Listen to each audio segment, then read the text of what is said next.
In the heart of a drought-stricken village, where hunger ruled and hope had long withered, a poor farmer named Kofi stumbled upon a strange, glowing calabash in the forest. The eerie light made his heart race, and the whispers of unseen spirits surrounded him. Trembling, he picked up the calabash, only to hear a voice say, "I am the calabash of endless blessings. Use me wisely, or you shall regret it." But how could anyone regret endless food and wealth? Kofi's life was about to change in ways he could never imagine.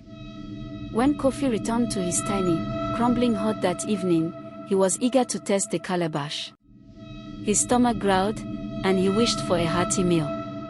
The calabash trembled and began to hum softly. Suddenly, a steaming bowl of pounded yam with delicious vegetable soup appeared before him. Kofi's eyes widened, and he devoured the meal as tears of joy streamed down his face. He had never tasted anything so delicious. In the days that followed, Kofi tested the calabash again and again. Each time, it granted him what he asked for: more food, new clothes, and even a sturdy roof for his hut. His neighbors noticed his sudden prosperity and started whispering, "How did Kofi go from the poorest among us to living like a chief?" The more the calabash gave, the more Kofi wanted.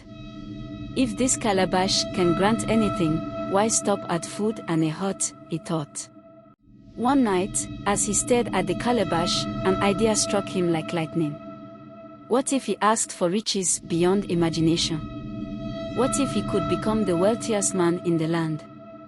The next morning, Kofi wished for a chest of gold coins. The calabash hummed louder this time, and a heavy chest appeared before him. He opened it, and the sight of the glittering coins made him laugh uncontrollably. But as he clutched the gold, a strange shadow flickered on the wall behind him, like a warning he chose to ignore. Kofi's sudden wealth didn't go unnoticed. Villagers whispered in hushed tones, their eyes narrowing every time they saw him pass. Some even approached him to ask for help. "Kofi, my family is starving. Can you spare some food?" a desperate woman asked. But Kofi, clutching his gold, turned her away. "I worked for what I have. Go and work too," he snapped. His neighbors grew wary of him, and soon, Kofi found himself isolated. His once humble heart had hardened. The calabash sat in his hut, still glowing, but its light seemed dimmer now. The more Kofi hoarded, the more he wanted. He demanded the calabash give him more gold, rare jewels, and fine clothes. His hut became a treasure trove, yet he was never satisfied. Each wish made the calabash hum louder and glow dimmer. One night, Kofi had a chilling dream.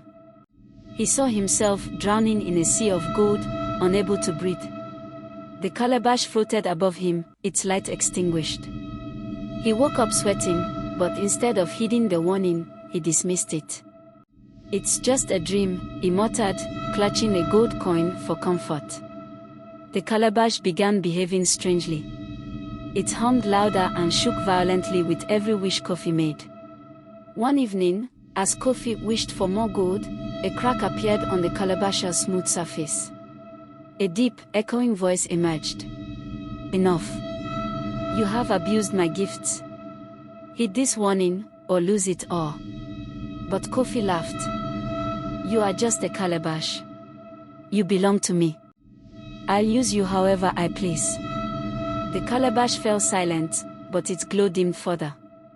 One fateful morning, Kofi reached for the calabash, but it was gone. He searched his hut frantically, overturning furniture and scattering his treasures. "Where is it? Where is my calabash?" he shouted, his voice trembling. The once vibrant treasures around him began to fade, turning to dust before his eyes. Kofi ran into the village, screaming, "Someone has stolen my calabash." But the villagers turned away, their faces cold. He had pushed them away when they needed him, and now they refused to help.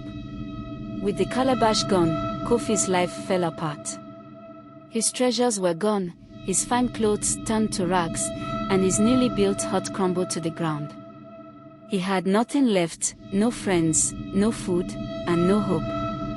For the first time in years, he sat alone under the baobab tree, his stomach empty and his heart heavy with regret. I had everything, he whispered to himself.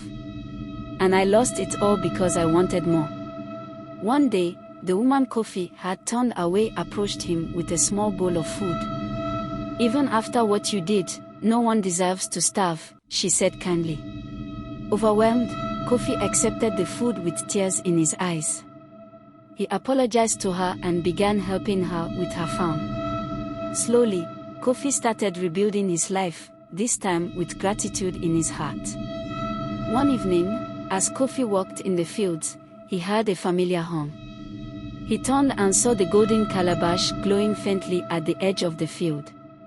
The deep voice spoke again. You have learned your lesson. Use my gift wisely this time. Kofi bowed his head. I will not waste this chance. I promise to share and never take more than I need. From that day forward, Kofi used the calabash's gift sparingly and shared with the villagers.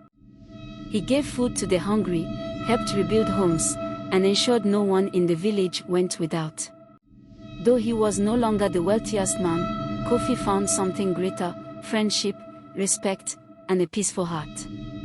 The villagers celebrated Kofi, who had transformed from a greedy man into a kind and generous soul. The calabash glowed brightly once more, a beacon of hope and unity for all. What's the lesson for you in this? Greed blinds us to the blessings we already have. True wealth lies in sharing and appreciating what we've been given. If you enjoyed this story, hit the like button, share it with friends, and subscribe and follow for more amazing tales of wisdom and adventure. By the what? What would you do if you found a magical calabash? Let me know in the comments below. Stay tuned for more captivating and interesting stories like this.